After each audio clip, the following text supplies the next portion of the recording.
Bismillahirrahmanirrahim. Assalamualaikum warahmatullahi wabarakatuh. Selamat datang kepada anak-anak ustazah. Selamat bergabung di MA Perguruan Islam Arisalah.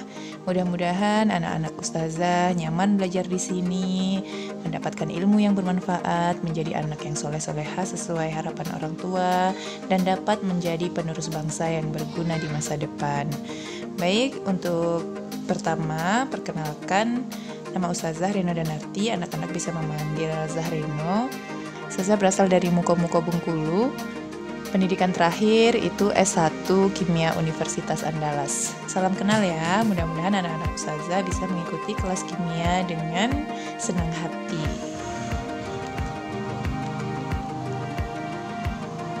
Nah, pada pertemuan pertama ini kita akan membahas materi tentang pengenalan ilmu kimia, atau yang biasa juga disebut dengan bab hakikat ilmu kimia.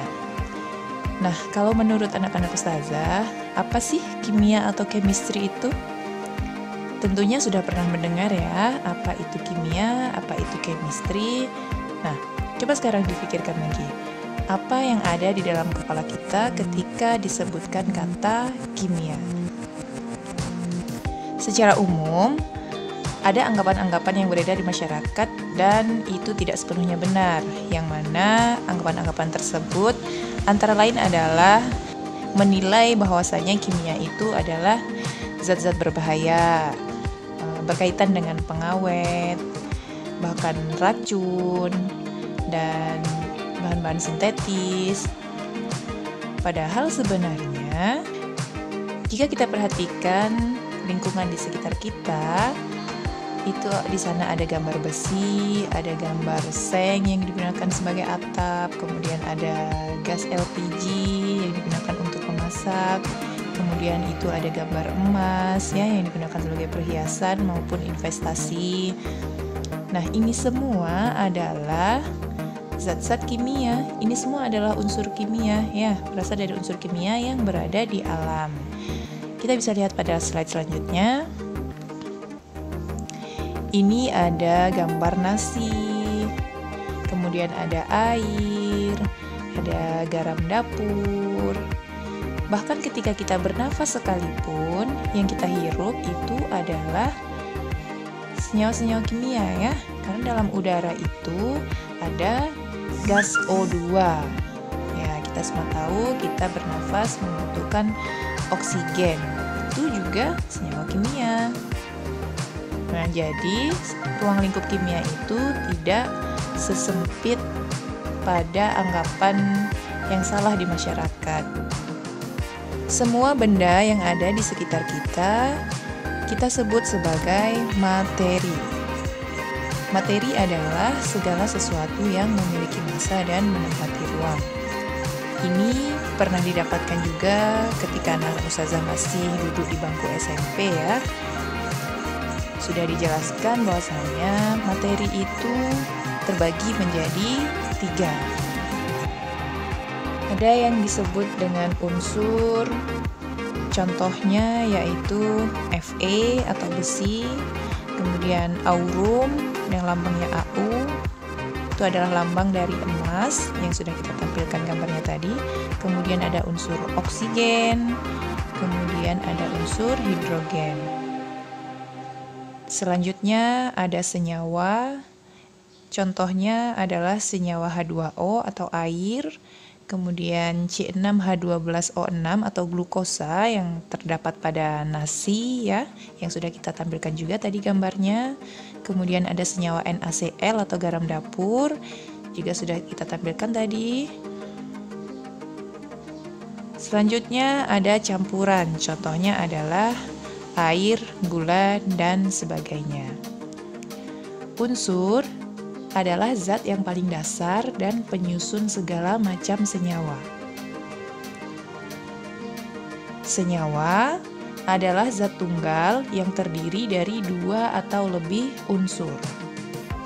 Contohnya H2O atau air itu terdiri dari 2 unsur, yaitu unsur hidrogen dan oksigen.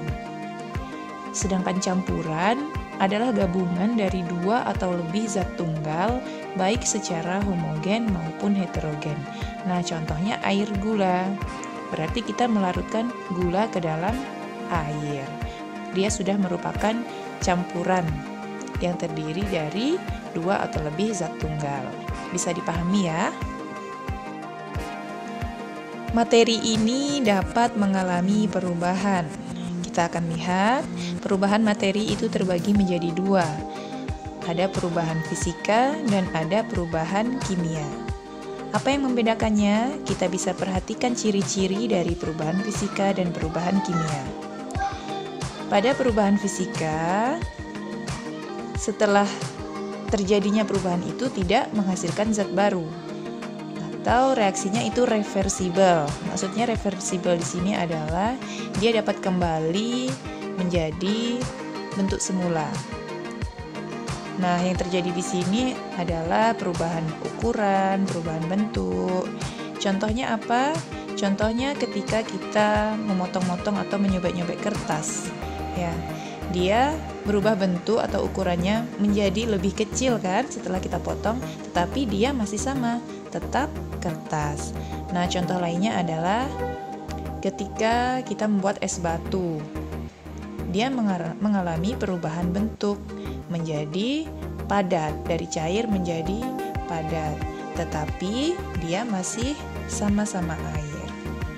Sedangkan kalau perubahan kimia, ciri-cirinya adalah dia dapat menghasilkan zat baru, kemudian irreversibel. Irreversibel yaitu kebalikan dari reversibel. Dia tidak bisa kembali menjadi ke bentuk semula. Nah, ciri-ciri yang lainnya yang dapat kita amati adalah mengalami perubahan warna. Kemudian pada reaksinya menghasilkan gas, terbentuk endapan, dan terjadi perubahan suhu.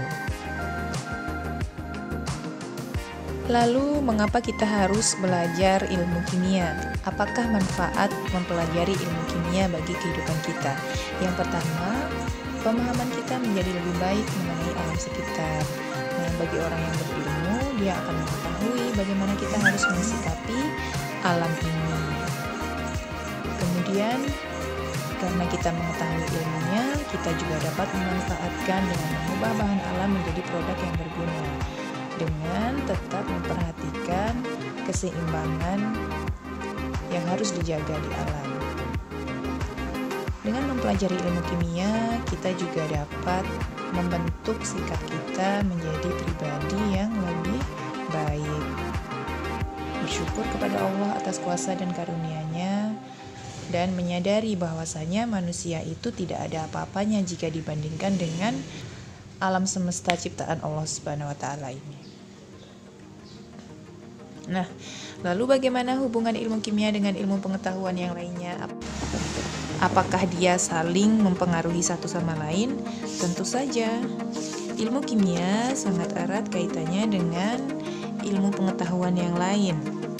Bisa lihat banyak sekali ya keterkaitan ilmu kimia dengan ilmu yang lainnya, dengan bidang kedokteran, fisika, elektronika, teknik, pertanian, biologi, dan lain sebagainya.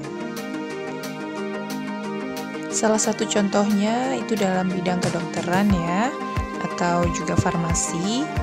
Penemuan obat, penemuan alat-alat kesehatan terbaru itu juga tidak lepas dari peran ilmu kimia. Nah, selain itu dalam bidang pertanian, yaitu berkaitan dengan penemuan pupuk, pestisida, dan bahan-bahan yang dapat menunjang kemajuan bidang pertanian. Selain itu, ilmu kimia juga dapat membantu menyelesaikan permasalahan sosial seperti masalah ekonomi, hukum, seni, dan lingkungan. Jadi, tidak hanya dalam rumpun IPA saja, bahkan dalam rumpun sosial, hukum, ilmu kimia juga berperan penting di sana. Misalnya, dengan ilmu kimia kita dapat membuktikan suatu produk itu asli atau palsu. Jadi kita dapat membongkar modus kejahatan di sini. Dapat mengidentifikasi suatu produk itu palsu dan berbahaya bagi manusia. Dan juga di bidang hukum, ilmu kimia dapat digunakan misalnya untuk mengidentifikasi barang bukti kejahatan. Sehelai rambut yang tertinggal itu dapat digunakan sebagai petunjuk untuk mencari keterlibatan seseorang dalam aksi kejahatan. Begitu juga dalam bidang seni, ilmu kimia digunakan untuk menentukan asli atau tidaknya suatu karya seni. Jadi sudah semestinya kita semua mempelajari ilmu kimia agar kita dapat mengetahui apa yang dapat kita lakukan jika nanti kita berada pada suatu kondisi-kondisi sulit dan itu memerlukan andil ilmu kimia dalam pemecahannya. Jadi, Ustazah harap setelah mempelajari hakikat ilmu kimia ini, Ananda semuanya menjadi berwawasan lebih luas dan tidak berpikiran sempit tentang ilmu kimia. Tidak lagi menganggap bahwasanya ruang lingkup ilmu kimia itu hanya terbatas pada zat-zat berbahaya, pengawet, racun.